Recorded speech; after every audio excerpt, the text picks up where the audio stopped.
पिछले 3-4 दिन से मार्केट ने एक अच्छी चीज़ कर रखी थी कि अपने लॉसेस को रोक रखा था। आज सुबह 11 बजे तक भी कोई दिक्कत नहीं थी, लेकिन 11 बजे के बाद जैसे ही बाइडेन का जहाज यूएस से निकला और इजराइल के लैंड पे लैंड हो रहा था, उस बीच ना जाने भारतीय बाज़ारों को क्या हुआ। मैं इसको सीधा कनेक्ट नहीं कर रहा, बट फिर भी वही मौका था जब भारतीय बाज़ारों के अंदर तेज़ क्रैक आया और निफ्टी भी करीब करीब 100 पॉइंट, तो बैंक निफ्टी करीब 500 पॉइंट टूट गया। अभी भी हम ऑलमोस्ट डेज लो के आसपास काम कर रहे हैं।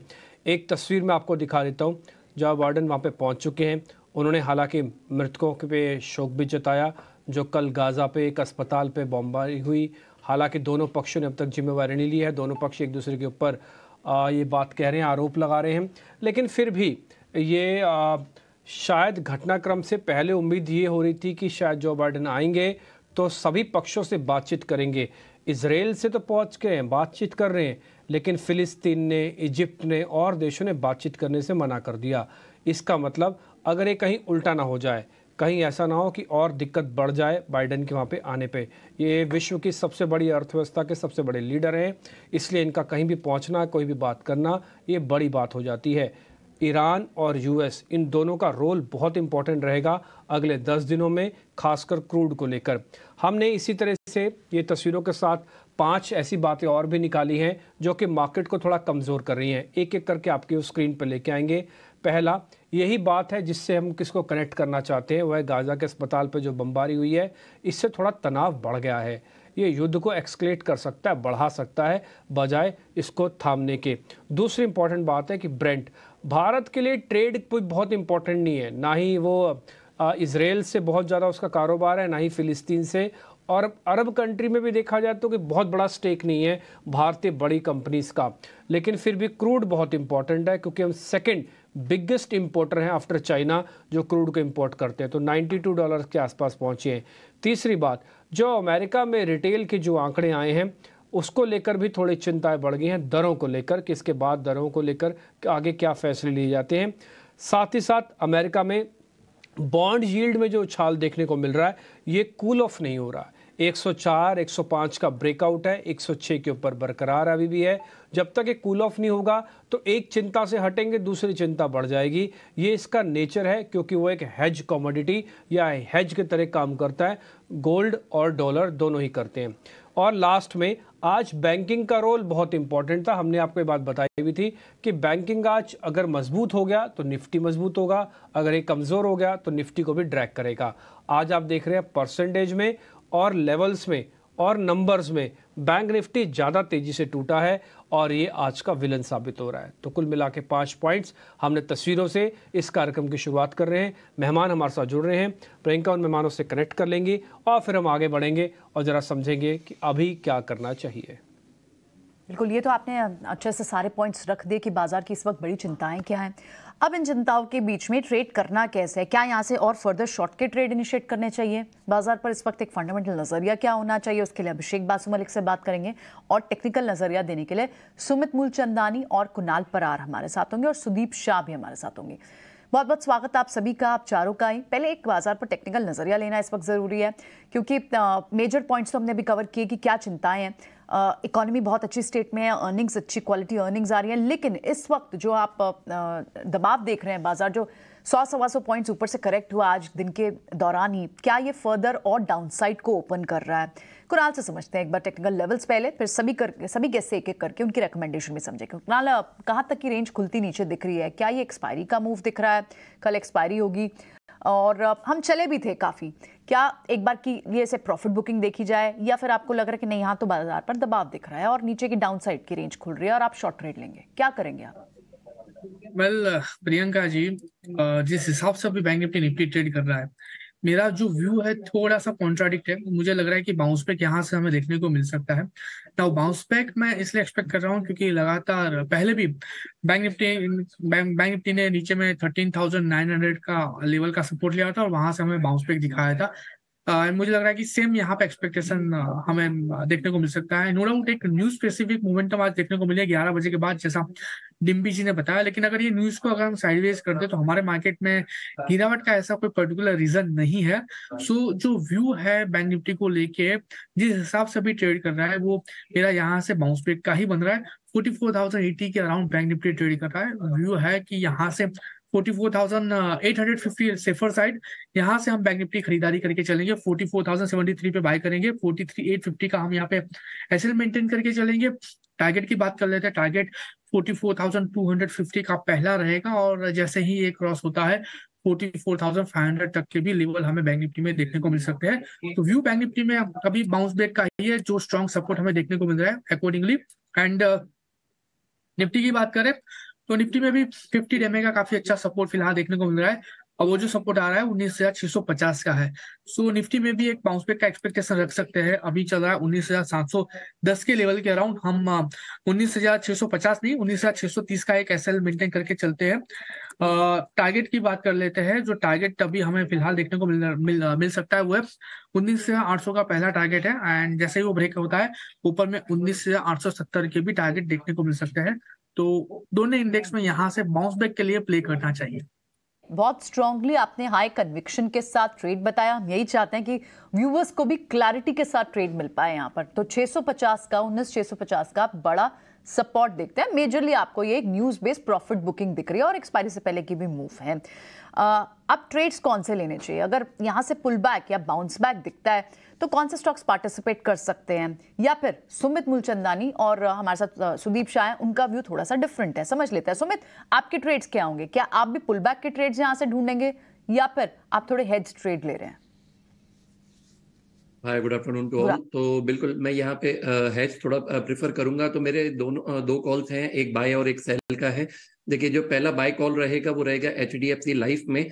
आप देखिए स्टॉक जो है वो पिछले 2 सेशन से एक पॉजिटिव लेकिन एक कंसोलिडेशन का है, लेकिन आज अभी भी देखिए आपने उसने न्यू हाई बनाया है। तो मुझे लग रहा है कि एक शॉर्ट टर्म बाय के लिए आप स्विंग ट्रेड के लिए फ्रेश पोजीशन यहाँ पे इनिशिएट कर सकते हैं। करंट मार्केट प्राइस है 644 का, स्टॉप लॉस मेंटेन कीजिए 635 का, एंड टारगेट विल बी 675। जो दूसरा रहेगा बजाज फाइनेंस।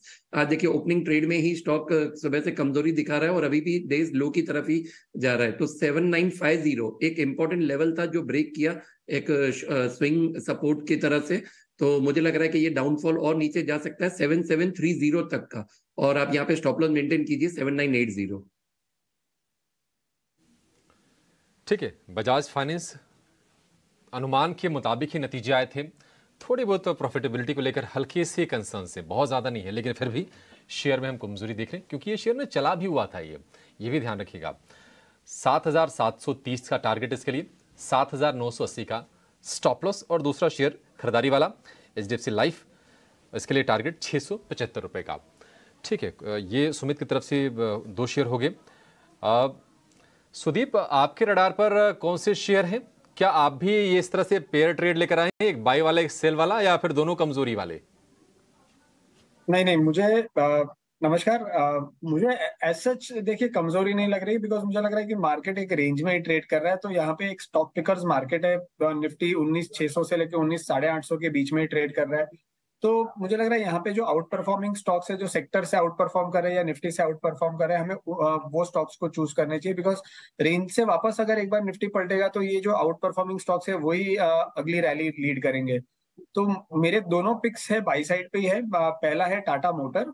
टाटा मोटर्स में हमने देखा है कि 2-3 दिन पहले एक रैली आया था 630-35 से 670 का। उसके बाद एक कंसोलिडेशन देखा गया था, और आज हम फिर से ये फॉलोअप एक्शन बाई साइड पे देख रहे हैं। और डेली, वीकली, मंथली सभी टाइम फ्रेम पे स्टॉक स्ट्रॉन्ग है। तो मुझे लग रहा है यहाँ पे ये बाय किया जा सकता है 653 के स्टॉप लॉस से 700 के टारगेट के लिए। और दूसरा पिक है सन फार्मा, क्योंकि हम देख रहे हैं कि आज फार्मा इंडेक्स ने भी एक अच्छा मोमेंटम दिखाया है, अच्छा ब्रेकआउट दिखाया है ऊपर के लेवल पे।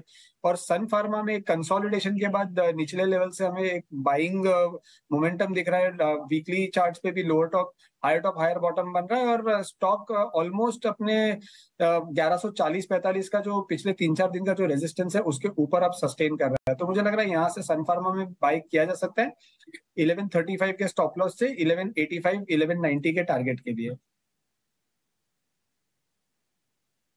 दो दिग्गज शेयर सन फार्मा और टाटा मोटर्स, ये शेयर सुदीप की तरफ से। टाटा मोटर्स हम देख रहे हैं कि अच्छी तेजी दिखा रहा है, क्योंकि बाजार देखिए खुलने के बाद ना नीचे आया, लेकिन टाटा मोटर्स जहां पर खुला था वहां से भी ठीक ठाक मौका दिया है और लगातार मोमेंटम में ये शेयर चल रहा है। 700 रुपए के टारगेट्स हैं सुदीप की तरफ से। बढ़िया। कुणाल, आपके लिस्ट में कौन से शेयर हैं, आपको कहां पर तेजी की उम्मीद लग रही है? वेल अभिषेक, टाटा मोटर्स भी मेरा एक पसंदीदा स्टॉक है। सुदीप जी ने तो ऑलरेडी टेक्निकल बता दिया, तो टेक्निकल में हम नहीं जाएंगे, सीधा लेवल की बात कर लेते हैं। टाटा मोटर्स बाय कीजिए 640 के एसएल के साथ। पहला टारगेट है 695 का है, जो स्टॉक हमें दिखा सकता है, और जैसे ये 695 क्रॉस होता है 730 तक के भी टारगेट हमें स्टॉक दिखा सकता है। बहुत बेहतरीन मोमेंटम में स्टॉक में हमें देखने को मिल सकता है, जिस हिसाब से स्टॉक ने अभी उसके दो रिसेंट लॉन्चेस किए हैं, सफारी और हैरियर के बेस पे।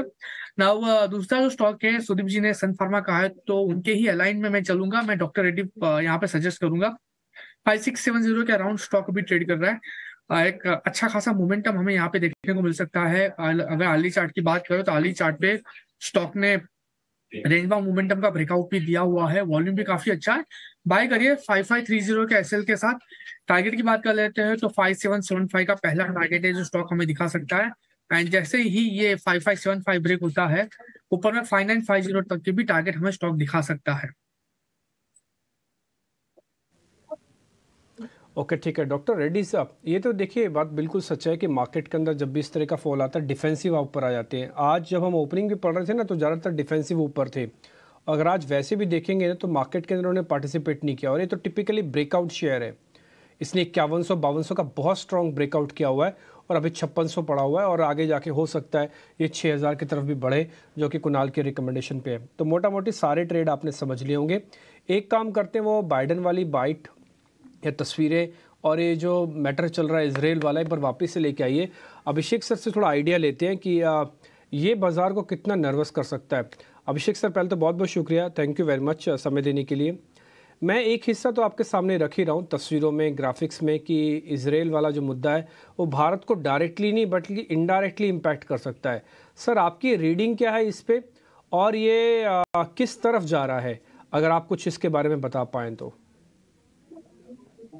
देखिए, पहली बात तो यह है कि ऑब्वियसली अगर कहीं पे जंग छिड़ता है और लोग मरते हैं तो वो एक ह्यूमैनिटेरियन क्राइसिस है।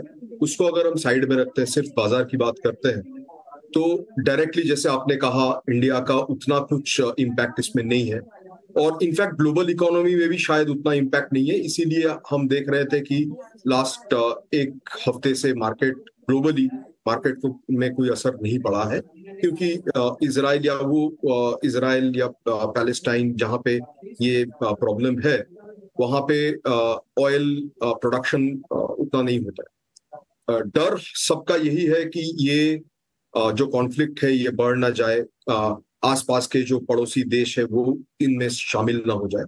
तो वो डर है, और वो डर हमेशा रहेगा। जंग का ये प्रॉब्लम है कि कब कहां से क्या हो जाता है हमको नहीं पता है। तो ये एक अनसर्टेनिटी रहेगी मेरे हिसाब से मार्केट को, जब तक ये थोड़ा सा ये मैटर सुलझ नहीं जाता।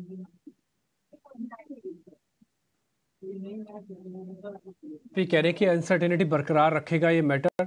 आप ये भी कह रहे हैं कि अभी थोड़ा और चेक करना होगा, समय देना होगा इस सब चीज़ों को, और आपका ये भी मानना है कि अभी वैसे इकोनॉमी के लिए ज़्यादा हिट नहीं करेगा, और ये सिर्फ भारत को नहीं बल्कि और कंट्रीज़ को भी अभी ज़्यादा हिट नहीं करेगा। ठीक है सर, पॉइंट टेकन। आगे मैं बढ़ता हूँ, जरा सुमित मूलचंदानी के पास आता हूँ। सुमित जी, पहले मैं आपसे शेयर पता करूँ, आपकी वाइफ की तबीयत ठीक है ना? आप सुबह नहीं आ पाए थे किसी वजह से, अभी ठीक है?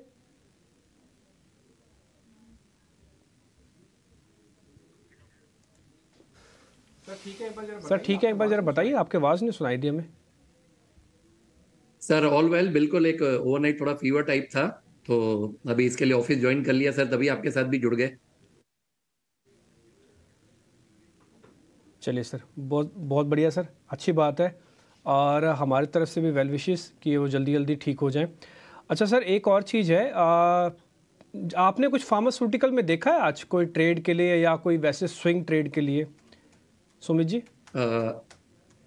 डिम्पी जी देखें तो एक सिप्ला में आप ध्यान रखिए, सिप्ला अगर आप जब लोअर टाइम फ्रेम पे देखते हैं अवर्ली टू 4 अवर्ली, तो काफी अच्छा एक कंसोलिडेशन के बाद ब्रेकआउट आज आया हुआ था और stock near to the day high ही बिल्कुल यहाँ पे ट्रेड कर रहा है। तो मुझे लग रहा है कि एक कभी भी आप डिप्स आ रहा है थोड़ा सा नीचे 1200 तक की लेवल का, तो आप उसे यूटिलाइज कीजिए। और मुझे लग रहा है कि स्टॉक ये यहाँ से भी बाउंस करेगा 1270 और 1313 की लेवल्स के लिए। तो स्टॉप लॉस यहाँ पे मेंटेन करना रहेगा 1185 का। तो आप रिस्क रिवॉर्ड भी देखिए तो काफी फेवरेबल है। तो इस वक्त रिस्क रिवॉर्ड फेवरेबल आपको डिफेंसिव्स में लग रहा है। और कल से हम नोटिस कर रहे थे कि फार्मा स्टॉक्स में मूव दिख भी रही थी, एक रोटेशन जैसा लग रहा था, लेकिन बाजार तो शायद डिफेंसिव के लिए तैयार हो रहा था, इसलिए आपको कुछ फार्मा काउंटर्स कल ऊपर आते हुए दिखाई भी थे, सन फार्मा, सिप्ला जैसे काउंटर्स। ठीक है, लेकिन बढ़ते हैं आगे और अब ऑप्शन का ट्रेड भी समझते हैं कि ऐसे बाजार में ऑप्शंस के जरिए जो ट्रेड करना चाहते हैं उनके लिए ऑप्शन क्या क्या है। ऑप्शन का चैंपियन आदित्य अरोड़ा से बात करें।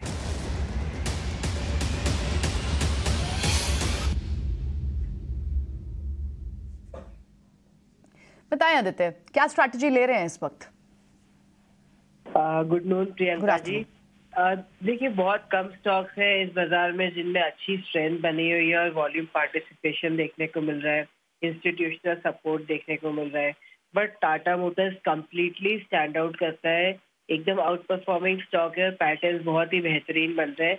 मल्टी ईयर हाई पे ट्रेड कर रहा है टाटा मोटर्स, तो कन्विक्शन आइडिया रहेगा। इसमें बुलिश स्ट्रैटेजी हम बनाएंगे, 660 का कॉल खरीदेंगे जो करंटली 14.6 पे चल रहा है, और 690 का कॉल बेचेंगे जो करंटली 3.55 पे चल रहा है। इसमें मैक्सिमम लॉस है 15,818 और मैक्सिमम प्रॉफिट है 26,932। तो बुलिश स्ट्रैटेजी है, स्टॉक ऊपर जाएगा तो पैसा बनेगा। टाटा मोटर्स आज सुबह ओपनिंग कॉल में अक्षय भागवत ने भी दिया था, तब तो बाजार नेगेटिव भी नहीं था और टाटा मोटर्स स्ट्रेंथ, उस वक्त स्ट्रेंथ के साइन उन्हें दिख रहे थे और इसलिए उन्होंने टाटा मोटर्स, और पूरे दिन बाजार में आप गिरावट देख रहे हैं, उसके बावजूद भी टाटा मोटर्स गिरा नहीं है। और इनफैक्ट इस बाजार में भी बुलिश स्ट्रैटेजी ढूंढ के लाना थोड़ा मुश्किल होता है, लेकिन टाटा मोटर्स पे कन्विक्शन आदित्य के भी बहुत स्ट्रॉन्ग है। 660 की प्लेन वेनिला कॉल दे रहे हैं, 660 की कॉल 14.65 पर अभी ट्रेड कर रही है, लेकिन एट द सेम टाइम अच्छा वो हेड स्ट्रैटेजी दे रहे हैं। आपने एक ऊपर की कॉल बेची भी है आदित्य, 690 की ऊपर की कॉल बेची है, हेड स्ट्रैटेजी है, बट ओवरऑल बुलिश बायस है स्टॉक में। ठीक है, फाइन, लेकिन it is always good to calculate your risk, mitigate तो रिस्क करके चलना ही चाहिए, इसलिए हेड स्ट्रैटेजी दे रहे हैं। लेकिन स्टैंडर्ड डिस्क्लोजर, ऑप्शन का ट्रेड थोड़ा रिस्की होता है, इसलिए आप पहले अपने रिस्क को मेजर करके अपने फाइनेंशियल एडवाइजर से बात करके इसमें ट्रेड लें। शुक्रिया आदित्य ये कॉल बताने के लिए, स्ट्रैटेजी हमें बताने के लिए। चले बढ़ते हैं आगे और कुछ स्टॉक सब समझ भी लेते हैं। लास्ट के कुछ मिनट हैं कि बाजार में अब इस वक्त ट्रेड करना क्या चाहिए, यहाँ से BTST ट्रेड्स लेकर क्या जाने चाहिए। एक कुणाल परार के ट्रेड्स हमने आई थिंक डिस्कस कर लिए हैं, सुमित के भी हमारे पास ट्रेड सारे ही आ गए हैं। अब जिन स्टॉक्स में, क्योंकि ये पूरा हफ्ता हैवी वेट्स के भी बहुत सारे नंबर्स, बहुत हैवी वेट वीक है ये अर्निंग्स के लिहाज से, ITC के नंबर आने हैं, नेस्ले के नंबर आने हैं और अल्ट्राटेक सीमेंट के भी नंबर आने हैं। इनके प्रीव्यूज भी लेकर आएंगे हम कि ITC में इस वक्त किस तरह की मूव्स बन रही हैं, क्या एक्सपेक्टेशन पॉसिबल है, और नेस्ले जो कि वीक दिख रहा है आपको, क्या वहाँ पर फिर से रूरल कंजम्पशन को लेके थोड़े से वॉल्यूम, क्योंकि वॉल्यूम कंट्रैक्शन ही सबसे बड़ा एक कंसर्न FMCG स्टॉक्स में दिख रहा है, रूरल में जो वॉल्यूम ग्रोथ है वो नहीं दिख पा रही है पिछले कई क्वार्टर्स से। तो इन सबके प्रीव्यूज भी जैसे जैसे तैयार होंगे हमारे डायरेक्टर में बताएंगे और हम लेंगे। लेकिन अभी कुछ ट्रेड्स जो और पॉसिबली लेना है, फार्मा स्टॉक्स में तो हमने कई स्टॉक्स डिस्कस किए, लेकिन बजाज फाइनेंस में अभी थोड़े और शॉर्ट बिल्टअप होते हुए दिखाई दे रहे हैं सुदीप। तो क्या ये एक्यूमुलेशन का मौका ढूंढना चाहिए? किस लेवल पर आप एंट्री पॉइंट ढूंढेंगे?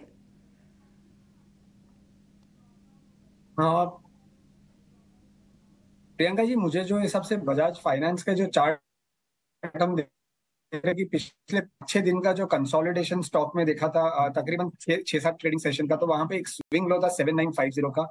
स्टॉक आज फॉर्मली अभी उसके नीचे ट्रेड कर रहा है और हम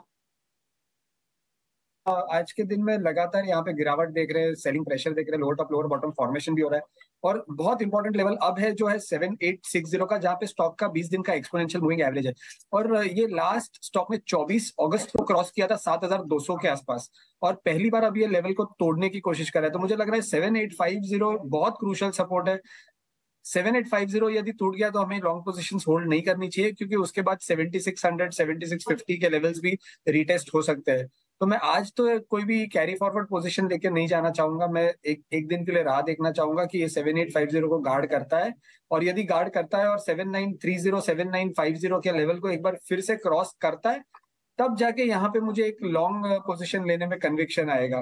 तो मेरे लिए दो लेवल्स इंपॉर्टेंट है, 7850 का सपोर्ट होल्ड करना और इसके बाद 7930 को क्रॉस करना। यदि 7930 क्रॉस करेगा देन यहाँ पे हम फिर से एक बार लॉन्ग चले जाएंगे 7850 के स्टॉप लॉस के साथ।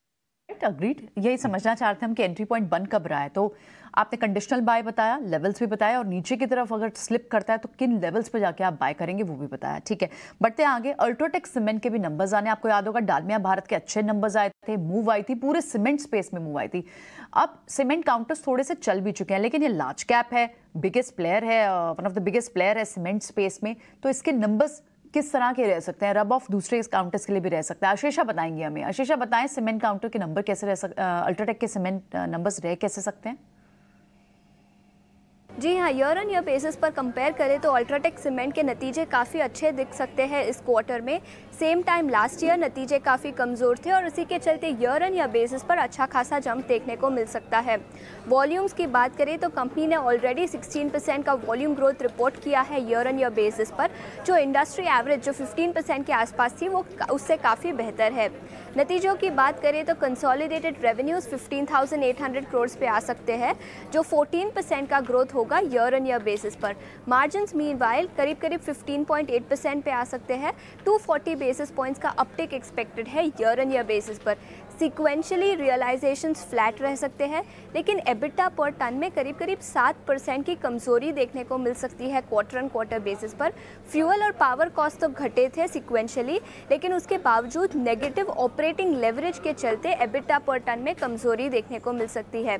याद रखिए, सेकेंड क्वार्टर एक सीजनली वीक क्वार्टर होता है, लेकिन इस साल वीक मॉनसून के चलते डिमांड काफ़ी अच्छी थी, प्राइसेस भी फर्म रहे थे और उसी के चलते ईयर ऑन ईयर बेसिस पर सॉलिड अपटिक देखने को मिल सकता है। हालांकि सीक्वेंशियल बेसिस पर रियलाइजेशंस और एबिटा पर टन म्यूटेड और डिक्लाइनिंग ट्रेंड पर नजर आ सकते हैं। शुक्रिया आशीषा। तो लेट्स होप कि नंबर्स ठीक ठाक हों, और आप ये ठीक कह रहे हैं, मॉनसून के दौरान भी सीमेंट काउंटर्स घटे ही नहीं थे।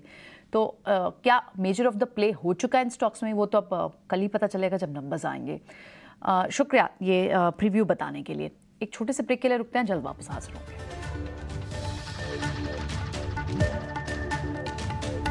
स्वागत है। बाजार में कमजोरी बनी हुई है, 125 की गिरावट के साथ निफ्टी कारोबार कर रहा है 19,700 के नीचे। निफ्टी बैंक 500 अंक नीचे है। रिकवरी के फिलहाल कोई संकेत नहीं दिख रहे हैं। उम्मीद करके चलेंगे कि नतीजे यहां से अब लीड लेते हुए दिखाई देंगे और उनके आधार पर ही बाजार चलेगा। आज LTI inventory, Bajaj auto, Wipro समेत कुछ नतीजों का इंतजार है, लेकिन कल पूरी तरह से फिर से फोकस जो शिफ्ट होगा वो कंजम्पशन वाले शेयरों पर फिक्स होगा, क्योंकि नेस्ले, HUL, ITC के नतीजे में आते हुए दिखेंगे। हमारी सहयोगी विनी मोतीवाला FMCG सेक्टर को बहुत ही अच्छे से ट्रैक करती हैं और विनी हमारे साथ जुड़ गए नतीजों का अनुमान बताने के लिए कि उम्मीदें क्या इन कंपनियों से। विनी, सबसे पहले बातचीत करेंगे ना HUL की, क्या अनुमान है और फोकस में क्या होगा कल? तो HUL के जो Q2 FY24 नंबर्स हैं, यहाँ पे एक्सपेक्टेड है कि 4% की ग्रोथ होगी रेवेन्यू में, और जो प्रॉफिट्स है वहाँ पे माइल्ड डिक्लाइन एक्सपेक्टेड है, 1% की decline. EBITDA margin expansion expected है 23.5% वर्सेस 22.9% था लास्ट टाइम। तो EBITDA मार्जिन में expansion expected, around 60 basis point की एक्सपेंशन एक्सपेक्टेड है EBITDA मार्जिन में। मैंने क्या हो रहा है कि raw material prices obviously correct हो चुके हैं, तो उसकी वजह से थोड़ा सपोर्ट मिल रहा है EBITDA मार्जिन को। तो वॉल्यूम ग्रोथ एक्सपेक्टेड है अराउंड 4% पे कंपनी के लिए। डिमांड एनवायरनमेंट कंसिस्टेंट रहा है, प्राइसिंग ग्रोथ थोड़ी स्लो डाउन हुई है, तो वॉल्यूम ग्रोथ अभी ज़्यादा बढ़ रहा है। और ओवरऑल EBITDA मार्जिन्स में एक्सपेंशन थोड़ी भी दिख रही है, क्योंकि वो है रॉ मटेरियल प्राइस इन्फ्लेशन जो कम होते जा रहा है, उसकी वजह से pricing overall raw material prices कम हो चुके हैं और EBITDA मार्जिन्स को सपोर्ट कर रहे हैं।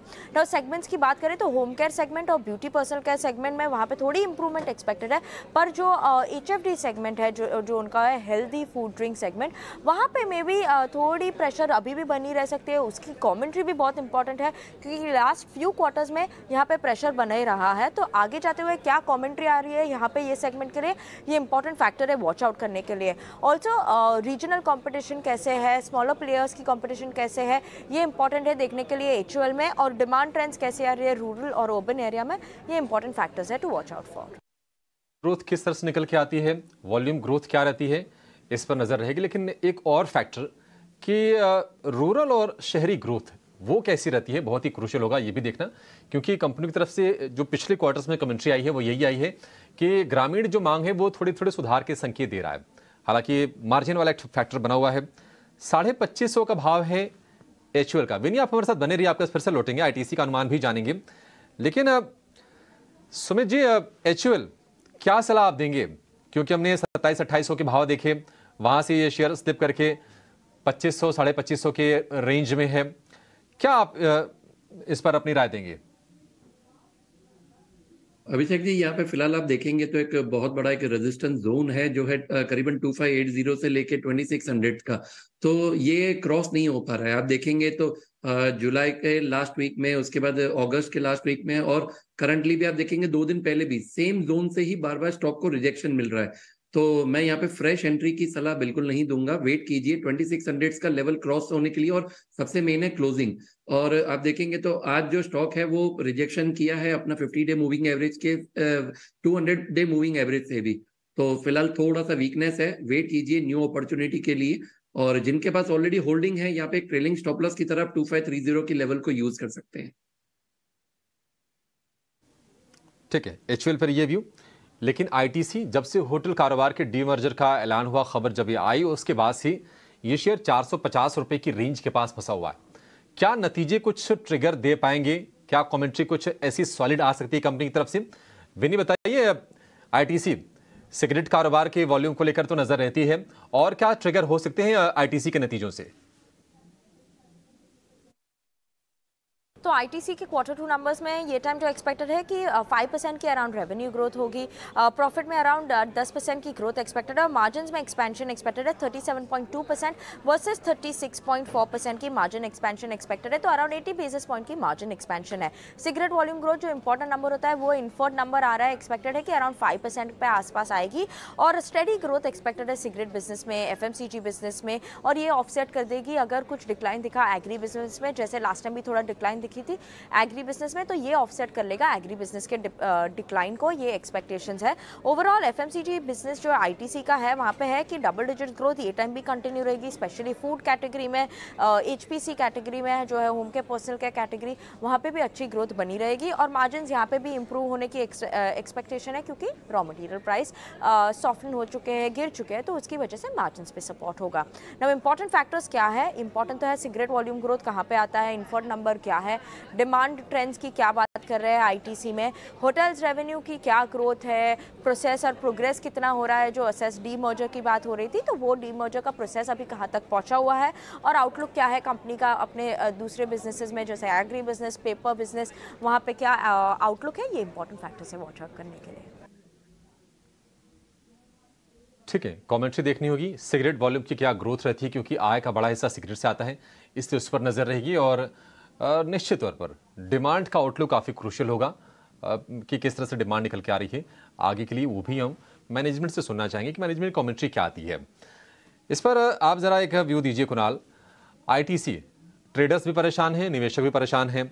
कहा यह जाता है कि नहीं, आप उसको होल्ड करके रखिए, लंबी अवधि में वैल्यू अनलॉकिंग होगी। हालांकि 450 का बेस बन गया, वो तो पुराने हो गए ज़माने के, जब 250-300 के आसपास ये शेयर फंसा हुआ था, लेकिन वहाँ से बड़ी सुपर रैली दिखाई। लेकिन फिर से जो ये एक कहीं ना कहीं एक रेंज में फंसा हुआ है, आपको क्या लगता है कि इससे कब निकलेगा, ट्रिगर कब बनेगा?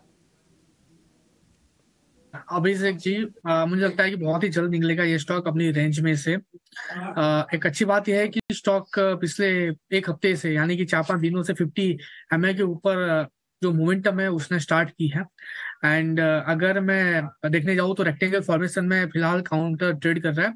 एंड स्मॉलर टाइम फ्रेम पे अगर देखने जाए तो जिस हिसाब से इसने बॉटम बनाया है लास्ट 13 अक्टूबर को, मुझे लग रहा है कि यही बॉटम अगर ब्रेक नहीं होता है तो अच्छी खासी मोमेंटम हमें ऊपर में देखने को मिल सकती है, और 78 to 80% की प्रोबेबिलिटीज है कि ये जो ऊपर की रेंज है वो रेंज भी ब्रेक हो सकती है।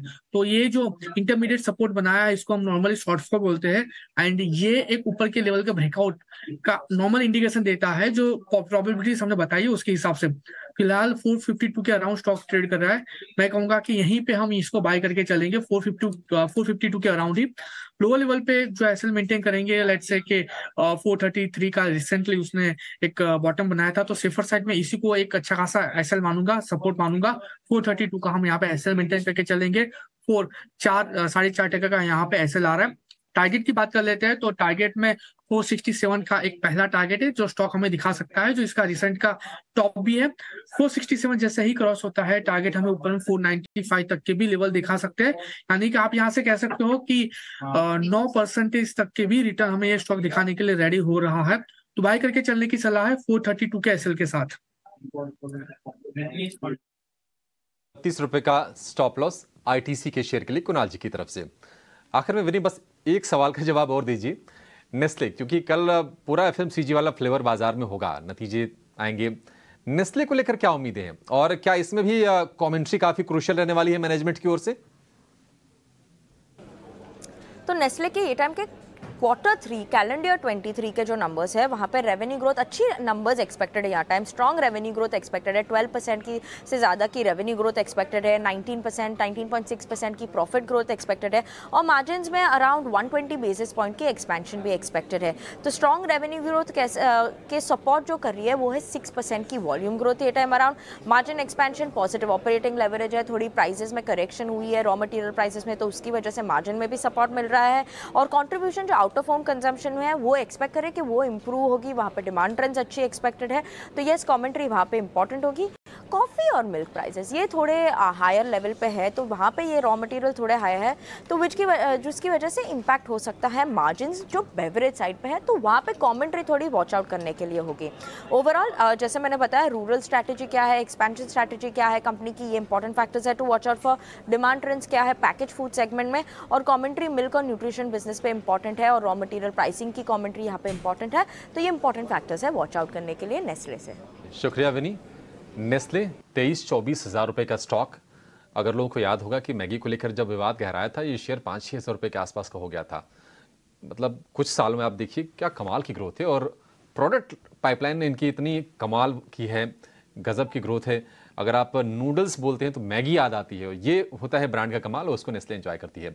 लेकिन स्टॉक, इस पर व्यू ले लेंगे, थोड़ा सा इंतजार आप कर लीजिए। लेकिन उसके पहले चूंकि शरद जुड़ गए हैं तो ये जान लेते हैं कि डीलिंग रूम में क्या हलचल चल रही है। और ये हलचल जानना इसलिए अहम है क्योंकि आज बाजार में हम देख रहे हैं कि बैंकिंग शेयरों के चलते मूड खराब है। निफ्टी 19,700 के पास संघर्ष कर रहा है, हम 800 के आसपास टिकने की उम्मीद जता रहे थे आज सुबह के सत्र में। तो डीलिंग रूम का एक्शन क्या है, किस शेयर को लेकर खबर घर में, शरद जानते हैं। शरद बताइए।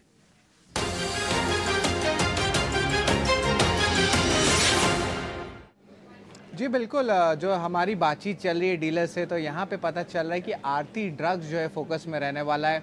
यहाँ पे HNI बाइंग देखने मिल रही है बहुत काउंटर्स में, और याद रखिए जो वॉल्यूम्स है उसमें भी बहुत अच्छी इंप्रूवमेंट आई है, लगभग 20 गुना जो अपने 20 डे एवरेज पे वॉल्यूम्स चल रही है। अब स्टॉक जो है आज दिन के ट्रेड में 100 DMA लेवल्स को भी जो है पार किया है। और इम्पॉर्टेंट बात ये भी बता दूँ कि Q2 नंबर्स जो है कल आने वाले हैं और एक्सपेक्टेशन है बाजार का कि ग्रॉस मार्जिन्स पे इम्प्रूवमेंट पड़ेगा। अब ये क्यों होगा, क्योंकि रॉ मटेरियल कॉस्ट है उसमें गिरावट देखने मिल सकता है, और इम्पॉर्टेंटली ये भी है कि जो ऑर्गेनिक सॉल्वेंट और API के कॉस्टिंग है वो घट सकती है। एक तो मार्जिन्स की बात है, लेकिन दूसरा चीज़ भी हमने लाया है आपके लिए, जहाँ पे हमने चैनल चेक्स किए और यहाँ पे पता चल रहा है कि एक इम्पॉर्टेंट एंटी डंपिंग ड्यूटी लग सकती है की फार्मा API को लेके। अगर इसको सिंप्लीफाई किया जाए तो अगर ये बाज़ार में 100 रुपये की फाइनल प्रोडक्ट बेचता है कंपनी, तो चाइना जो था 50 रुपये में बेच रहा था, तो उसके कारण एंटी डंपिंग ड्यूटी के कारण जो डोमेस्टिक कंपनीज होती है उनको बेनिफिट मिल सकता है। और इसका भी एक रीज़न है कि स्टॉक में एक इंटरेस्ट देखने मिल रही है HNI सेगमेंट से। इसके अलावा कैपेसिटी एक्सपेंशन प्लान्स जो डायबिटिक सेगमेंट में, वो भी ब्रोकरेजेस का मानना है कि एक इंपॉर्टेंट ग्रोथ ट्रिगर स्टॉक के लिए हो सकता है। तो इस स्टॉक को ज़रूर आप रडार में रखिएगा और कल ऑफकोर्स अर्निंग्स पे भी इम्पैक्ट रहेगा। नई capacity addition, anti dumping duty, ये कुछ खबरें चल रही हैं और उसके चलते हम देख रहे हैं कि आरती ड्रग्स में 5% के आसपास का उछाल है और इस तेजी को ना बना के रखा। शुरुआत में जो शेयर चढ़ा उस पर बिल्कुल टिका रहा, बाजार का मूड भले ही थोड़ा सा निराशा की तरफ बढ़ा, लेकिन इसमें इसकी जो गर्मी थी वो कम नहीं हुई। सुदीप जी, एक फटाफट जरा एक व्यू दे दीजिए आरती ड्रग्स पर कि इसमें क्या स्ट्रेटजी होनी चाहिए, तेजी है क्या और तेजी होगी यहाँ से, जिनको प्रॉफिट हो रहा है क्या वसूल लें, वो क्या आपको लग रहा है? मुझे लग रहा है ओवरऑल ट्रेंड आरती ड्रग्स का अच्छा ही है। अगर हम देखें मार्च में जो 320-330 के का जो लो बनाया था, वहां से 650 के आसपास तक का एक अपमूव भी स्टॉक ने दिखाया है। फिर एक प्रॉफिट बुकिंग वेव आया जहां पे 100 डीएमए के आसपास स्टॉक ने सपोर्ट लिया और अब वापस से एक बार रिबाउंड हो रहा है। और आज के ये जो रिबाउंड है उसके साथ साथ स्टॉक ने शॉर्ट टर्म का जो अपना 20 दिन का एक्सपोनेंशियल मूविंग एवरेज है उसको भी क्रॉस करके स्टॉक उसके ऊपर सस्टेन कर रहे हैं। तो मुझे लग रहा है कि अगर आज किसी ने लिया हो वो भी होल्ड कर सकता है और यहाँ से फ्रेश खरीदारी भी करी जा सकती है with 530 as a stop loss. और मुझे लग रहा है यहाँ पे ऊपर के साइड हम 585 से लेके 590 तक के लेवल्स देख पाएंगे आने वाले कुछ सेशंस में। और यहाँ पे फार्मा स्टॉक्स अभी वैसे भी फ्लेवर में, तो सेक्टर भी मोमेंटम में और स्टॉक्स में भी अच्छा ये उछाल मुझे लग रहा है टेक्निकली। तो यहाँ पे ये लेवल से भी दिया जा सकता है 530 के स्टॉप लॉस से 595 590 के टारगेट्स के लिए। तो रिस्क रिवॉर्ड रेशियो भी आकर्षक है, 530 का थोड़ा नजदीक का स्टॉप लॉस, 590 तक के टारगेट्स आरती ड्रग्स के लिए। तो 5% के आस की तेजी यही नहीं थमेगी, यहां से अभी और ये 7-8% चलने की क्षमता रखता है ये शेयर आरती ड्रग्स।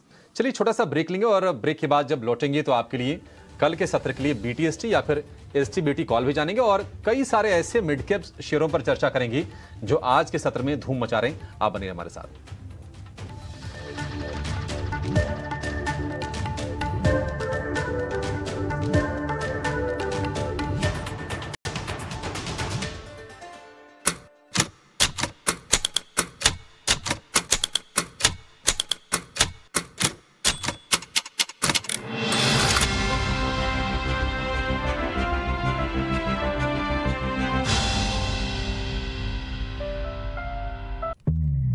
मैं बोला 75 पर होंगे आउट, पर फैमिली की सिक्योरिटी आई डाउट। वो बोला टर्म प्लान है, फैमिली सिक्योर सालों तक, नो शक। अब इनका फ्यूचर सिक्योर नहीं पर आपका होगा। टाटा AIA से रहो हर वक्त के लिए तैयार। बड़ी अम्मा, हेयर फॉल, सारा इस अनियन को खींचो। जिनकी जड़ें स्ट्रॉन्ग हो उन्हें गिरने का कोई डर नहीं। मामाअर्थ अनियन शैम्पू, इंडिया का नंबर 1 अनियन शैम्पू जो बालों की जड़ों को बनाए स्ट्रॉन्ग और हेयर फॉल कम करे 90% तक। जहाँ एक नॉर्मल सा मार्कर खींच देता है सच और झूठ के बीच में लकीर, जहाँ 3x4 के व्हाइट बोर्ड पर उभर आते हैं बड़े बड़ों के काले दाग और मिट जाती हैं गलत फहमियां सही तर्क से। उस जगह को आप क्या कहेंगे? नमस्कार, न्यूज की पाठशाला में आप सभी का स्वागत है। मैं हूं सुशांत सिन्हा। न्यूज की पाठशाला, यहां सबकी क्लास लगती है। What happens when you set change in motion? आपका आधार, आपका pan, everything's digital. eKYC verified. We are online. Pension account is opened. Building digital public infrastructure for digital India. Protean. Change is growth. तुम्हारा लाडला समझता है कि मुझे share market के बारे में कुछ पता ही नहीं है, लेकिन बाप हूं उसका, सब कुछ जानता हूं। अच्छा, तुम्हें पता है इन्वेस्टर्स के लिए एक इन्वेस्टर प्रोटेक्शन फंड होता है IPF, लेकिन अगर तुम्हारा ट्रेड एक्सचेंज पर एग्जीक्यूट नहीं हुआ या फिर कोई गारंटीड रिटर्न्स वाली स्कीम है तो ये IPF आपकी मदद नहीं कर सकता है। और अगर आपका ब्रोकर ही डिफॉल्टर बन जाए या फिर आपके खरीदे हुए शेयर्स ना मिले तो फिर IPF आपको कॉम्पेंसेशन दिला सकता है। काफी होमवर्क किया है। कहाँ से सीखा? NSE की साइट पर। तो लो जरा ये वाला होमवर्क भी कर लीजिए। समझ कर इन्वेस्ट कर।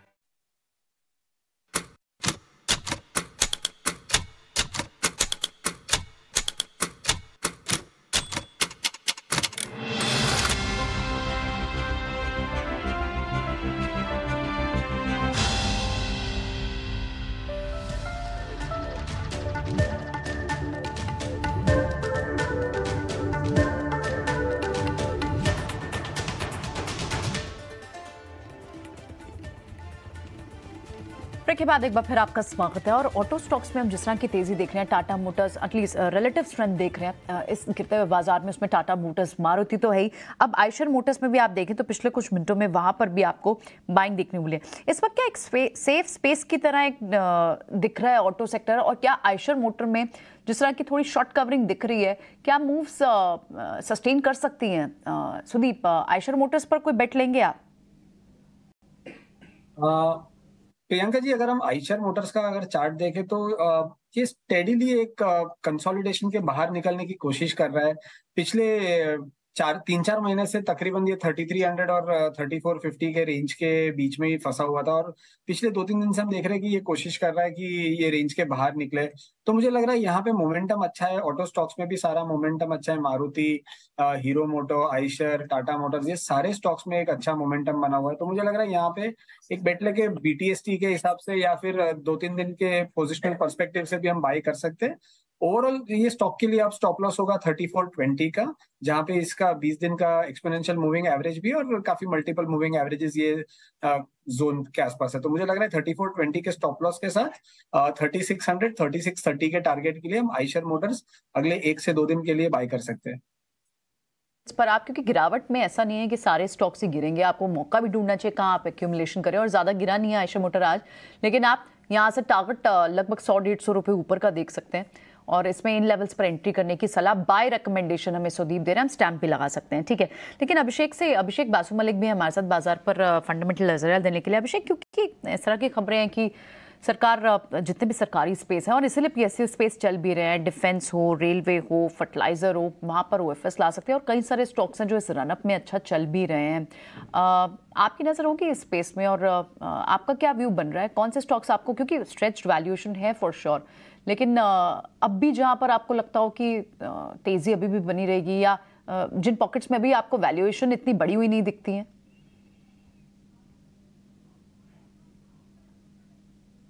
वैल्यूएशन जो है वो काफी बढ़ी हुई है, स्पेशली जो ज्यादा इलिक्विड काउंटर्स हैं उनमें, तो वो एक कंसर्निंग चीज है। लेकिन उनमें भी अगर आप स्पेसिफिक इंडस्ट्री देखें, जैसे मेरे हिसाब से रेलवेज में काफी ज्यादा इन्वेस्टमेंट हो रही है, तो वो स्पेस अभी भी मेरे हिसाब से इंटरेस्टिंग है। डिफेंस में मेरे हिसाब से काफी ज्यादा ओवर वैल्यूएशंस है, और क्योंकि डिफेंस, स्पेशली डिफेंस PSUs जो है वो उनका जेस्टेशन पीरियड बहुत ज्यादा लंबा होता है, तो वो थोड़ा मेरे लिए मतलब वहां पे मैं नहीं जाना चाहूंगा। But railways, capital goods, power, ये सारे सेक्टर्स जो है जहां पे both central and state government का काफी इन्वेस्टमेंट हो रहा है, वो काफी इंटरेस्टिंग स्पेस है मेरे लिए। आप जो नीचे देख पा रहे हैं ना, ब्रेकिंग न्यूज़ है, कैबिनेट की बैठक हुई थी 10:30 बजे, एक्चुअली शुरू हुई थी 10-10:30 से भी थोड़ा 5-10 मिनट लेट हो गई थी, पता जो हमको लगा। और उसमें 2-4 फैसले हम आपको पहले बताते हैं कि रबी फसलों की MSP को आएगा लेकर, तो उस पर MSP को मंजूरी आई है। ये MSP कितनी है आपको भी पता लग जाएगा, नीचे हम बैंड पे लिख देंगे। 6 फसलों की MSP को मंजूरी दी है, ये बढ़ी हुई होगी, पक्की सी बात है, क्योंकि MSP बढ़ानी ही होती है, MSP टिपिकली घटती नहीं है। दूसरी बात एक और है, जो DA है, जिसको हम डियरेंस अलाउंस या महंगाई भत्ता हिंदी में बोलते हैं, वो करीब 4% से बढ़ाया गया है। ये 42% से 46% है। ये एक्चुअली का सैलरी का वो पार्ट होता है जो आपको महंगाई के तौर पर सरकार आपको बढ़ा कर दे रही थी, ताकि आपका लिक्विडिटी आ जाए, और वही लिक्विडिटी सुबह आपको अभिषेक बता रहे थे कि कहाँ कहाँ पे खर्च होती है। तो ये कुछ एक चीज़ें हम जो नीचे आप देख पा रहे हो, जो कैबिनेट के फैसले हैं, वो आप नीचे अपनी स्क्रीन पर देखेंगे। जो 6 फसलें हैं उसमें से फसलों के नाम और उसका MSP क्विंटल्स के हिसाब से होगा, वो आप अपनी स्क्रीन पर आप वो भी आते हुए देखेंगे। खैर, मैं आगे बढ़ रहा हूँ। आज मार्केट का जो मूड एंड माहौल है ना, वो ऐसा नहीं था जैसे आज अभी नंबर्स दिख रहे हैं। मैं आपको एक चीज़ से मैं पता करवाता हूँ, वो है आपको इंडिया विक्स। आप देखेंगे बाजार में करीब 150 पॉइंट की गिरावट, 500 पॉइंट बैंक निफ्टी टूटा है। इंडिया विक्स में कुछ मेजर सडन फॉल राइज नहीं आया हुआ है, ये करीब 2 से 2.5% है। इसलिए अगर आप कोई शॉर्ट भी कर रहे हैं तो भी वॉच कीजिएगा, लॉन्ग कर रहे हैं तो भी वॉच कीजिएगा, ये मोमेंटम को भी लेस करेगा। सुमित, मेरे को आपसे एक काम पता करना है। मैं इंडाइसिस को लॉन्ग करके बैठा हूँ, लेकिन अब मेरा ना डर बैठ गया है आज के फॉल के बाद, तो मैं कोई पुट लेना चाहता हूँ। मेरे पास लॉन्ग पोजीशंस पड़ी है निफ्टी, बैंक निफ्टी की, मैं पुट लेके हेज करना चाहता हूँ। कोई है पुट आपकी स्ट्राइक आपके ध्यान में? डिम्पी जी, आप एक अगर लोअर टाइम फ्रेम पे जब एक ट्रेडर ड्रॉ कर रहा है चार्ट को, तो देखिए आप बढ़िया सा ट्रेंड लाइन का एक ब्रेकडाउन आया हुआ था, जो सुबह 11 बजे का फॉल आया हुआ था। आप अगर ड्रॉ करेंगे 4 अक्टूबर के लो से, तो मुझे लग रहा है कि मार्केट में यहाँ पे वीकनेस और बन सकती है। और जो मॉर्निंग का लो था वो भी अभी ब्रेक हो चुका है, तो मुझे लग रहा है कि 19,600 का जो पुट है उसको हम एज अ BTST यहाँ पे बाय कर सकते हैं। ठीक है, जो 19,600 का पुट है, अभी सर सामने रेट बता पाओगे, रेट क्या है और एक्सपायरी कौन सी है, कल वाली? नहीं, मैं प्रिफर करूंगा नेक्स्ट वीक का, क्योंकि मुझे लग रहा है कि माइट भी कल नहीं तो परसों, लेकिन ये जो एक्सपायरी है वो कहीं ना कहीं नेगेटिव हो सकती है, जो मंथली एक्सपायरी है। ठीक है, तो वो सर सामने आ रही है करीब 89 रुपीज़ के आसपास, 19,600 की। यही पुट की बात बोल रहे हैं ना, 26 अक्टूबर एक्सपायरी बड़ी वाली एक्सपायरी। ओके ठीक है, तो इसको प्लस करें, इसका मेरे को स्टॉप लॉस और टारगेट दो सर। फिर आप ये 89 रुपीज़ में सामने खरीद रहा हूँ आपके कहने पर, मेरे को स्टॉप लॉस और टारगेट दे दो आप। सर यहाँ पे आप stop loss as a maintain कीजिए 45 का, और मुझे टारगेट यहाँ पे एक्सपेक्टेशन है करीबन 160 एंड 200 का। 160 से 200 का टारगेट है, छाप देते हैं, सामने लिख दीजिएगा प्लेट पे। 45 का स्टॉप लॉस लगाओ, 89 सामने, 89 से 90 का माल चल रहा है। ये एक्चुअली पुट उन लोगों के लिए ज़्यादा सही रहेगी जिनके पास ऑलरेडी लॉन्ग पोजीशंस खड़ी है, यानी कि जिनका खरीदा हुआ माल है। और जिनके पास नहीं है ना, वो ज़्यादा बड़े एक्सपेरिमेंट ना करें। अभी मार्केट ने 500, 600, 700 3 लेयर हैं सपोर्ट्स की। पहली लेयर को ब्रेक किया, दूसरी को करना बाकी है, तीसरा चैलेंजिंग होगा। तो इसलिए ऑप्शन से कमाई का हम एक सौदा आपके लिए डाल रहे हैं, लेकिन उन लोगों के लिए हमने डाला है जिन लोगों के पास ऑलरेडी लॉन्ग पोजीशंस खड़ी हुई हैं। चलिए ठीक है, ये तो हो गया फिक्स। अब मैं ज़रा कुछ एक ट्रेंडिंग स्टॉक्स और पता कर लेता हूँ सर से, और ज़रा आइडिया लेते हैं उनमें क्या करना चाहिए। आज का जो ट्रेड है उसके हिसाब से मेरे को जो कैनफिन होम्स में BTST पता करना चाह रहा हूँ। एक बार आप चेक करेंगे कुणाल, कैनफिन होम्स BTST करें? वेल डिम्पी जी, स्टॉक में अच्छी खासी मोमेंटम अभी देखने को मिल रही है। पिछले 2 दिन की अगर मैं रेंज अगर देखने जाऊँ ना, तो एक अच्छी खासी मोमेंटम यहाँ पे स्टॉक बना रहा है। फिलहाल स्टॉक 763 के अराउंड ट्रेड कर रहा है। बाय करके चलने की ही सलाह रहेगी, क्योंकि एक काफी अच्छा सपोर्ट लोअर लेवल पे स्टॉक में हमें देखने को मिल रहा है। प्लस आली चार्ट पे देखने जाए तो 50 MA का भी काफी अच्छा सपोर्ट स्टॉक ने लिया हुआ है। तो 763 के अराउंड है, बाय करके चलिए। लोअर लेवल पे हम जो एसएल मेंटेन करके रखेंगे डिम्पी जी, वो है 750 का, 750 का। टारगेट की बात कर लेते हैं। टारगेट सबसे पहला 775 का है, जो स्टॉक हमें दिखा सकता है, और जैसे ही वो क्रॉस होता है 790 के भी टारगेट ये स्टॉक हमें दिखा सकता है। तो बाय करके चलने की सलाह है 750 के एसएल के साथ। BTST काफी कन्विंसिंग लग रहा है पर्टिकुलर स्टॉक में। आज की जो सरकार की जो कैबिनेट की खबर आई है और उसके बाद जो मार्केट का रुख है ना, ये बिल्कुल कोरिलेट नहीं कर रहा है, बिल्कुल कोरिलेशन नहीं है। लिक्विडिटी बढ़ जानी चाहिए, पैसा 4% सिस्टम में इन्फ्लेशन के नाम पे आ रहा है, क्रूड के अंदर कुछ ज़्यादा बड़ी चीज़ है नहीं, बट फिर भी आज का जो डाटा है ना, ये उतना अच्छा लग नहीं रहा। और अभी सुमित ने आपको ऑलरेडी आपके पोजीशंस को हेज करने के लिए एक पुट दिलवा दी है, जो कि 19,600 के स्ट्राइक की है। अब मैं एक काम और करता हूँ, मैं ज़रा 2 शेयर रखता हूँ सुदीप के सामने। सुदीप, आप इसमें से चॉइस भी कर सकते हो। मेरे पास एक ऑप्शन है, या तो मैं GNFC को BTST करके जाऊँ, या मेरे पास बजाज फाइनेंस को वापस से शॉर्ट करके STBT करके जाऊँ। आप चुन लो आपको क्या करना है। GNFC को BTST क्योंकि आज की क्लोजिंग बड़ी शानदार है, बजाज फाइनेंस पोस्ट नंबर सब कुछ हो गया, या मैं इसको STBT करके जाऊँ। एक ही बताना सौदा सर। डिम्पी जी, अगर दोनों में से अगर मुझे चूज करना है, तो मुझे लग रहा है कि बजाज फाइनेंस के जगह पे मैं GNFC को चूज करना चाहूंगा। बिकॉज अगर मैं ओवरऑल सेक्टर भी देखूं, फर्टिलाइजर, तो ये पूरे फर्टिलाइजर स्पेस में एक अच्छा मोमेंटम बना हुआ है। तो GNFC एक बड़े अपमूव पिछले मेरे ख्याल से सोमवार को एक बड़ा अपमूव आया था। उसके बाद पिछले सेशन में हमने कंसोलिडेशन देखा, और आज एक फॉलो अप अपमूव देख रहे हैं, और स्टॉक अपने जो पुराने स्विंग हाइज है उसके ऊपर अब बंद दे रहा है। तो मुझे लग रहा है यहाँ पे मोमेंटम तेज है, अगेंस्ट द मार्केट भी स्टॉक चल रहा है। साथ ही साथ दीपक फर्टिलाइजर और ये सारे फर्टिलाइजर स्टॉक्स में अच्छा मोमेंटम है। तो मुझे लग रहा है ये दोनों में से मैं GNFC को लॉन्ग करके जाना चाहूंगा 650 के स्टॉप लॉस के साथ, 695, 710 के टारगेट्स के लिए। ठीक है, 695 और 710 के लक्ष्य GNFC के लिए। एक काम करते हैं, मिड कैप का ना एक हीट मैप लेके आते हैं कि आज के सत्र में कौन से शेयर बहुत तेज मूव दिखा रहे हैं, ऊपर की तरफ या फिर नीचे की तरफ। कम से कम 8-10 ऐसे शेयर हैं जहां पर आपको बहुत तेजी दिखेगी या बहुत मंदी दिखेगी। सिंजीन गाइडेंस में कटौती की है, शेयर ये टूट रहा है। बायकॉन की मलेशिया को लेकर चिंता है, प्रेशर यहां पर भी है। एल&टी टेक के कमजोर नतीजे, ये शेयर करीब 4-5% टूट गया। एफएनओ के टॉप लूजर्स में ये शेयर शामिल है। ये तीनों के तीनों एक लाइन से हडको डिस्काउंट पर ओएफएसआई, उसके चलते यहां पर प्रेशर है। एमएमटीसी में भारी मुनाफा वसूली है। हुतामा की इंडिया रिकॉर्ड मुनाफा growth. Orient cement Adani group से बातचीत चल रही है, ऐसे रिपोर्ट्स हैं सीमेंट कारोबार बेचने को लेकर। और एस्ट्रा माइक्रोवेव इनको अंतरिक्ष विभाग से करार किया है। तो ये 3-4 चलने वाले शेयर और 5-6-7 ये बहुत तेजी से गिरने वाले शेयर हैं। अगर इसमें से अगर मैं पूछूं कुणाल आपसे, क्योंकि आपके सामने निश्चित तौर पर ये सारे के सारे शेयर आए होंगे, आपने इनको देखा होगा, एनालाइज किया होगा, इनमें कहीं कोई एसटीबीटी बीटीएसटी कोई मौके दिख रहे हैं आपको? वेल आपने सिंजीन की बात की थी। सिंजीन में आज देखने जाए तो काफी अच्छी गिरावट हमें देखने को मिली है। नाउ सिंजीन अगर प्रेजेंट लेवल से अगर मैं कहूँ अभिषेक जी, तो मुझे लग रहा है कि ये स्टॉक में काफी अच्छा सपोर्ट फिलहाल देखने को मिल रहा है। नाउ 715 का सपोर्ट है, पहले भी 715 का सपोर्ट स्टॉक ने लिया था। तो मैं कहूंगा कि बीटीएसटी के तौर पे ये स्टॉक मुझे बहुत सही लग रहा है।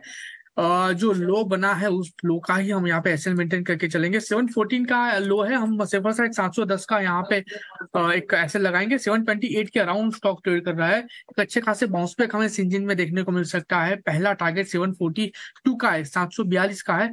और जैसे ये ब्रेक होता है ऊपर में, हमें 765 के भी टारगेट ये स्टॉक दिखा सकता है। तो सिंजीन में एक बीटीएसटी करके चलने की सलाह है। बस मैं इतना कहूंगा कि एक 710 का स्ट्रिक्ट एसएल मेंटेन करके इसमें चलिए आप।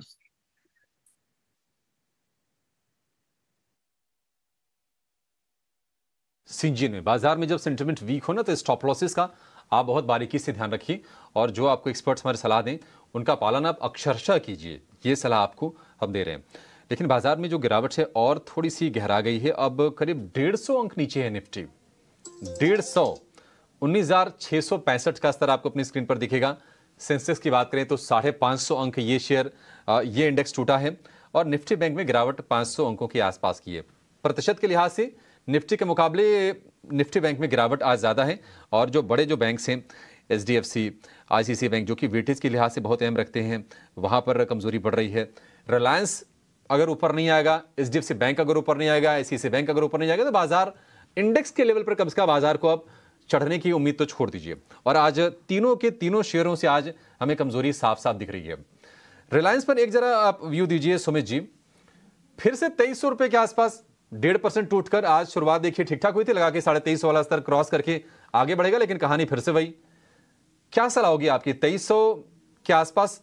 क्या इसमें कुछ कॉन्ट्रा बाय की सलाह देंगे या फिर अभी थोड़ा सा अगर नहीं एंटर कोई किया तो दूर ही रहिए, बेहतर होगा? जी, बाइंग यहाँ पे पोजीशन तो बिल्कुल मत बनाइए। देखिए, आप पिछले 4 दिन के सेशंस का हाई देखेंगे तो 2360 बार बार यही लेवल से स्टॉक रिजेक्शन दे रहा है। तो अभी भी आप दूर रहिए, बल्कि अभी जो करंट जो कैंडल बन रही है ये एक एसटीबीटी का कैंडिडेट है। So better to avoid at this current price. लेकिन आज जिस तरह से बिल्टअप आपको डिफेंसिव में दिख रहा है, शॉर्ट कवरिंग में आपको अभी क्योंकि लार्ज कैप्स में तो दिख रहा है हमें सन फार्मा, सिप्ला, डॉक्टर रेड्डीज, लेकिन कुछ शॉर्ट्स अच्छे तेजी से कवर आपको लॉरस लैब जैसे काउंटर्स में भी और इनफैक्ट एल्केम लैब जैसे काउंटर्स में भी जो बड़ी कंसोलिडेशन के बाद अब आज दिख रहे हैं। क्या यहाँ पर कोई बीटीएससी ट्रेड लेके जाना चाहिए सुमित? देखिए, लॉरस लैब्स की जब आपने बात की, अभी भी देखिए कंसोलिडेशन है, कंसोलिडेशन है। तो बीटीएसटी का अभी भी मुझे कोई यहाँ पे प्राइसिंग मूवमेंट नहीं दिख रही है। So better to wait. अगर मैं लेवल्स की बात करूं तो वेट कीजिए। यहाँ पे आप 412 की जो लेवल्स है, जो परसों का सेशन का हाई था, तो उसके ऊपर जब स्टॉक निकल रहा है तो यहाँ पे एक मूवमेंट बन सकती है 440 के तरफ। लेकिन टिल द टाइम एक वेट कीजिए 412 के लेवल के लिए। ना अभी सिंजिन को हम डिस्कस कर रहे थे, इनफैक्ट सिंजिन तो यहाँ से एक बीटीएससी ट्रेड के लिए बात भी कर रहे थे क्योंकि 6-6.5% गिरा हुआ है। और आज ऑफ कोर्स इनकी मलेशियन यूनिट को लेकर थोड़े से कंसर्न आते हैं, लेकिन क्या एक रिकवरी ट्रेड पॉसिबल है? आप इससे लेके जाएंगे सुदीप? Syngene right? करेक्ट। नहीं प्रियंका जी, जो हिसाब से सिंजिन का चार्ट अगर मैं देखूं तो ये स्टॉक ने ऑलमोस्ट अपना जो जून 2023 में एक लो बनाया था 724 720 का, वो लेवल के आसपास फिर से आ गया है। और जो हिसाब से आज वॉल्यूम बेस्ड सेलिंग है और कंप्लीट जो लास्ट 1-1.5 महीने के स्विंग लोज भी तोड़ के स्टॉक उसके नीचे बंद हो रहा है, तो मे भी शायद से 1-1.5% गैप अप हो या ना हो, पर मुझे ये वो बेट लेके नहीं जाना है कि कल शायद से 1-1.5% बढ़े, क्योंकि जो हिसाब से ट्रेंड है यहाँ पे फॉलो अप सेलिंग भी दिखा है। तो मुझे लग रहा है कल के सेशन में भी हम आने वाले कल या आने वाले कुछ 1-2 सेशन में यहाँ पे 710 705 के लेवल्स भी स्टॉक में देख पाएंगे। मुझे लग रहा है अवॉइड करना चाहिए, हमें BTST लेके नहीं जाना चाहिए इसको। ये व्यू 6.5% की गिरावट अवॉइड करें। और जो ये शेयर गिरे ना, वहां पर हमने रिकवरी नहीं देखी। जो शेयर चढ़े थे वहां पर ऊपर से थोड़े थोड़े नीचे जरूर आ गए, गिरने वाले शेयरों में रिकवरी नहीं आई। और वही हमने इंडेक्स का भी हाल देखा। और ये हाल इसलिए है क्योंकि जब जियोपॉलिटिकल टेंशन गहराती है, जब किसी चीज़ में सुपर पावर अमेरिका का इन्वॉल्वमेंट हो जाता है, जब कहीं ना कहीं क्रूड को लेकर तनाव बढ़ता है, तो बाजार में स्वाभाविक है कि लोग ओवरनाइट अपनी पोजीशन कैरी नहीं करना चाहते हैं। और वही आज हमने देखा, कोई पुल बैक नहीं। मतलब बाजार जहां पर खुला फिर नीचे आया, फिर और नीचे ही आता गया। आखिरी घंटे में थोड़ा सा प्रेशर बल्कि और बढ़ गया। 19,700 के आसपास हम सोच रहे थे कि शायद वहां पर स्टेबल होकर एक थोड़ी सी रिकवरी वाला ट्रेड दिखे इंडेक्स में, लेकिन वो दिखा नहीं और पूरी तरह से फिजल आउट होगी। 150 अंक नीचे निफ्टी बैंक बंद होने जा रहा है। निफ्टी बैंक की बात करें तो 500 अंक नीचे, और पूरी तरह से बैंकिंग से प्रेशर आज हमने आते हुए देखा। रिलायंस का भी हाथ रहा, जैसा कि हम चर्चा कर रहे थे, उस पर हम ट्रेड भी ले रहे थे आपके लिए। लेकिन HDFC bank, ICICI bank, Kotak bank, axis bank, तमाम 12 के 12 शेयर आज आपको निफ्टी बैंक के लाल निशान में कारोबार करते हुए दिखाई देंगे। एडवांस डिक्लाइन को अगर आप देखेंगे तो सीधे सीधे ऐसा है कि एक बढ़ने वाले शेयर के मुकाबले 2 गिरने वाले शेयर हैं। और FNO को अगर आप देखेंगे तो वहां पर ये जो रेशियो थोड़ा और ज्यादा बड़ा हो जाएगा। मंदी के खिलाड़ी ज्यादा हैं, तेजी वाले आज आपको कम दिखेंगे। सिप्ला टॉप गेनर है। हम देख रहे हैं कि खपत वाले शेयरों की तरफ, डिफेंसिव की तरफ बाजार चला जाता है। वही हाल हमने आज भी देखा। सिप्ला, डॉक्टर रेड्डी, सन फार्मा, ये तमाम शेयर आज चलते हुए दिखाई दिए। टाटा मोटर में हम देख रहे हैं कि मोमेंटम बना हुआ है। हैरियर का फेसलिफ्ट वर्जन लॉन्च किया है, तो थोड़े से लॉन्चेस के चलते, थोड़े से त्योहारों वाले मोमेंटम के चलते ये शेयर आज हमने चलते हुए देखा। लेकिन दूसरी तरफ बजाज फाइनेंस, बजाज फिनसर्व, वहाँ पर हमने कमजोरी देखी। बैंकिंग में लगातार हमने कमजोरी देखी है। कंजम्पशन वाले शेयरों का थोड़ा मिला जुला रुझान है। कल ITC HUL के जब नतीजे आ जाएंगे, थोड़ी सी स्थिति और वहाँ पर साफ हो जाएगी। लेकिन अब सिंजीन, बायोकॉन में मलेशिया वाली दिक्कत रही, सिंजीन में गाइडेंस कट की दिक्कत रही, L&T टेक में भी गाइडेंस कटौती के चलते ये शेयर टूटा। तो तमाम स्टॉक्स हम देख रहे हैं कि मिड कैप में तो काफ़ी जहाँ तेज़ी रही, कुछ कुछ शेयरों में अच्छी तेज़ी देखी, लेकिन ज़्यादातर शेयर भारी गिरावट के आज के सत्र में शिकार होते हुए देखिए। और निफ्टी बैंक 43,890, 44,000 के नीचे की आज निफ्टी बैंक ने क्लोजिंग दी है। थोड़ी सी चिंता की बात ये ज़रूर है। लेकिन निफ्टी हम कहाँ 19,850 की बात कर रहे थे, और हम देख रहे हैं कि अब 19,650 की बात करेंगे कल जब बाजार खुलेगा तो। लेकिन नजरें रहेंगी जियोपॉलिटिकल जो तनाव है उस पर। अमेरिकी राष्ट्रपति जो बाइडेन इजरायल पहुंच गए हैं, बेंजामिन नेतन्याहू के साथ मुलाकात भी कर रहे हैं। क्या कुछ सुलह की वहां पर बातचीत होगी, क्या शांति की बातचीत होगी, क्या इजरायल उस पर अमल करेगा? अगर कुछ पॉजिटिव चीज़ निकल के आती है तो निश्चित तौर पर सेंटिमेंट बेहतर होगा, और शायद हम क्रूड को भी कूल ऑफ होते हुए देखें, जो कि भारतीय बाजारों के लिए एक पॉजिटिव होगा। लेकिन ये सब कुछ होगा कल की हम आपके लिए तैयारी भी करवाएंगे। इस शो में फिलहाल इतने। फिलहाल मुझे, प्रियंका को और डिम्पी को इजाज़त दीजिए, और सभी मेहमानों का भी हम शुक्रिया करना चाहेंगे। एक छोटे से ब्रेक के बाद हमारे साथ मनीष जुड़ेंगे और आपको कल की तैयारी करवाएंगे। आप नहीं जाएगा नहीं। नमस्कार।